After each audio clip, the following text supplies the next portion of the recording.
अस्सलाम वालेकुम दोस्तों।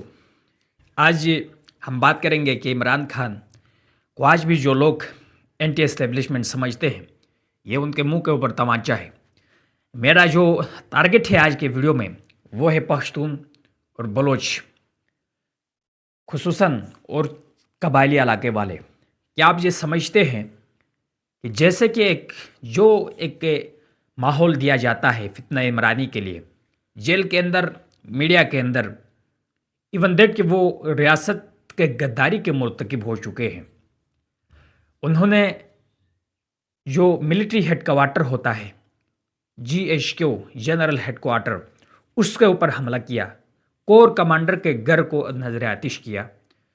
शोहदा की जो स्टैचूज थे, उनके स्टैचूज उनको तोड़ दिया गया। F-16 के स्टैचूज को तोड़ दिया गया। तो उसके बावजूद भी आप देखते हो कि शाह महमूद कुरैशी के साथ कभी वर्दी में मलबूस लोग उसके साथ हाथापाई करते हैं और उसे वायरल कर देते हैं। कभी किसी दूसरे लीडर के साथ हाथापाई करते हैं, उसे वायरल कर देते हैं। और इसी तरह कभी किसी बंदे को काफ़ी अरसे से बात छोड़ देते हैं, वो बाहर आकर के बड़ी बड़ी दाढ़ी छोड़ता है और कहता है कि मैं चिल्ले काटने गया था। कोई कहता है मैं तबलीग जमात के साथ गया था। और ये सब चीज़ें तो आप एक तरफ आप मीडिया का रुझान देखें।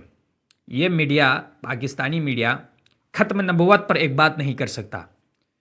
इस वक्त इंडिया की आप मीडिया को देखें तो हर दिन हिंदुस्तान टाइम्स, इंग्लिश टाइम्स है, आप देखें हर घंटे के बाद एक 3 से 5 मिनट का वीडियो अपलोड कर देती है। जो या वहाँ से हमास अपलोड करता है, वहीं अपलोड कर देते हैं वो। तो ऐसे ज़माने में पाकिस्तानी मीडिया उस हमास को और फ़लस्तीन को इसलिए कवरेज नहीं दे रही है कि यहाँ के लोगों के सेंटिमेंट्स हट हों और वो इस्टेब्लिशमेंट से ये डिमांड करने लगें कि भाई इंडिया से अगर RSS के मोदी के रज़ाकार उधर जाकर के फ़लस्तीन में जाने लड़ सकते हैं तो हम क्यों नहीं लड़ सकते। इसी वजह से ये इस्टेब्लिशमेंट के चमचे उधर तक हमास की भी कवरेज नहीं देते, जो कि देना चाहिए, कामन काज है, वहाँ तक नहीं देते। तो वो अगर इस्टेब्लिशमेंट की इमा होती तो फितना इमरानी को कैसे वो कवरेज देते हैं। बिल्कुल फितना इमरानी को कवरेज देने के पीछे इस्टेब्लिशमेंट का हाथ है, क्योंकि मीडिया इस्टेब्लिशमेंट की बात से ऊपर नीचे नहीं कर सकता, आपको पता है। तो ये सब कभी कोई वीडियो वायरल कर देना, मीडिया के ऊपर चंद लोगों को बाकायदा गाइड करना कि आप उन लोगों की प्रोजेक्शन करें, इस हिसाब से वो जेल के अंदर बैठते हुए एक अच्छी अपना जो मुहिम है वो अच्छी तरीके से चलाने में कामयाब होते हैं। बाहर से कोई जाता है, उनसे मुलाकात करता है, आता है कि खान साहब ने आज ये कहा, कल ये कहा। क्या ये कोई पख्तून नेशनलिस्ट कर सकता है? बलोच एक माँ बहन प्रेस क्लब के अंदर जहाँ पर मीडिया होती है, वहाँ अंदर जाती है तो माइक उसके मुंह में नहीं दिया जाता, उसके हाथ में नहीं दिया जाता, मुंह के सामने नहीं रखा जाता, बल्कि जो है उसको भी छीना जाता है। इसी तरह अगर ऐसा कोई काम पश्तून नेशनलिस्ट करे, मंजूर अहमद पश्तीन करे, आफ्ताब अहमद शेरपाव करे, एमल वली खान करे, महमूद खान अचकजई करे, मौलाना फजल रहमान ही क्यों ना करे, या सराजुल हक करे, या कोई मजहबी रहनुमा खादिम हुसैन रजवी का बेटा करे, तो क्या ये पॉसिबल है कि उसे मीडिया में चंद लोगों को प्रोजेक्ट करने की इजाज़त हो? क्या फेसबुक पर भी कोई पोस्ट अपलोड करने पर उसे नहीं गिरफ्तार किया जाएगा? क्या उसे उसके वकील से मिलने दिया जाएगा? बिल्कुल भी नहीं। या बलोच अख्तर जान मेंगल करे। अब देखते हैं कि जो लोग अपने राइट्स का डिमांड करते हैं, उनकी औरतों को भी कब्जा किया जाता है।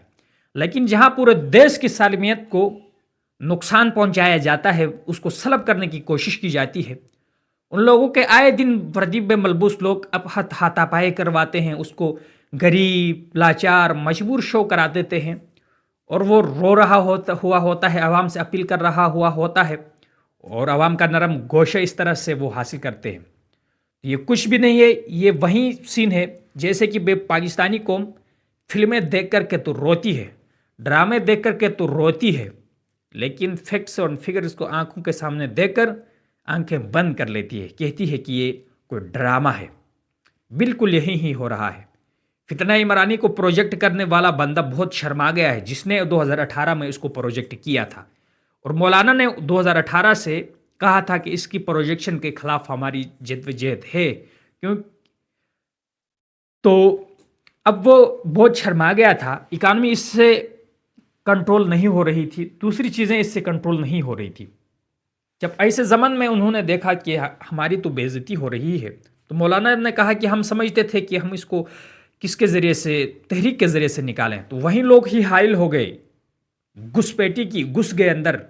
پیپلز پارٹی اور نون لیگ کے پاس 150 کا مینڈیٹ تھا، مولانا کے پاس 10-15 سیٹیں تھیں، انہوں نے ان کو قائل کروایا کہ بھائی آپ عدم اعتماد کے ذریعے سے اس کو گرائیں۔ تو یہ عمران خان اس سے لگتا ہے حکومت سے خود گرنے والے تھے، ایسی باتیں ان کی پارٹی کی طرف سے بھی آئی، وہ خود حکومت سے گرنے والے تھے، اور باجوہ نے کہا بھی یہ کہ اگر وہ خود استعفیٰ دیں تو آپ کیا کرو گے؟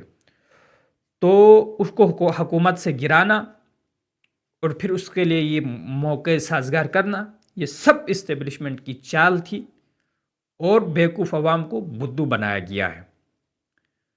تو جو لوگ سمجھنے کی کوشش کرتے ہیں ان لوگوں کے لیے یہ سارے دلیل کافی ہیں، نہیں تو اللہ حافظ ہے۔ والسلام، اسلام زندہ باد۔